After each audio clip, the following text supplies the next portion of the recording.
A concerning NFL draft trend should have alerted the Packers about Sean Clifford years ago. Green Bay Packers quarterback Sean Clifford exhibited some red flags, but most of them weren't entirely his fault. Coming out of Penn State, Clifford faced numerous challenges, many of which were beyond his control. Unfortunately, he's just the most recent in a string of former Penn State quarterbacks who have struggled to transition successfully to the NFL.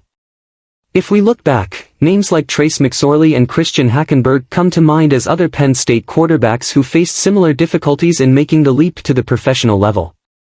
During this past preseason, the Packers held an open competition for the role of backup quarterback behind Jordan Love. The battle was between Clifford and Michael Pratt, a rookie from Tulane. Both had their standout moments during the offseason, though Pratt seemed to perform better in live-game situations, whereas Clifford made fewer mistakes during practice. Despite their differences, Clifford remained gracious when discussing the competition after the Packers' final preseason game. Clifford ended up losing the contest for the QB2 position, and understandably so. In his words, "It's not my decision to have." He continued, "I think the world of Mike Pratt. He's a great player. I also think I'm a great player, so it's not up to me to decide here. Honestly, they should keep all of us." Clifford's classy response showed his sportsmanship, but ultimately, the decision was out of his hands. Packers head coach Matt LaFleur shared his thoughts on the situation, acknowledging the positive aspects of both quarterbacks' performances while also pointing out areas that needed improvement. "There were some really good moments and then there were things we absolutely have to do better," LaFleur said. "We'll evaluate everything that's out there for us." LaFleur's comments hinted that the Packers had something up their sleeves, and sure enough, they did.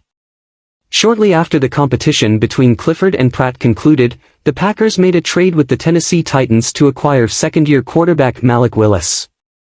As a result, both Clifford and Pratt were cut from the roster.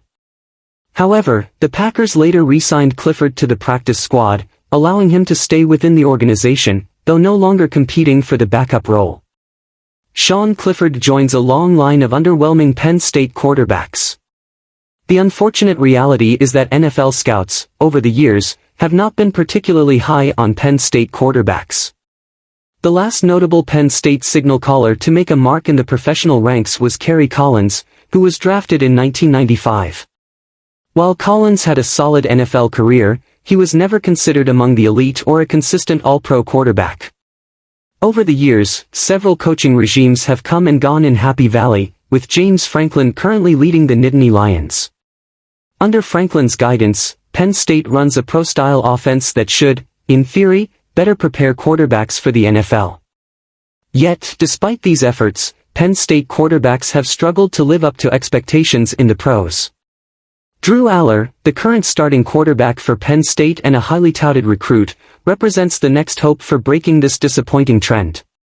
Whether Aller will succeed where his predecessors have failed remains to be seen, but his potential makes him a strong candidate to be drafted either in the upcoming NFL draft or the following year.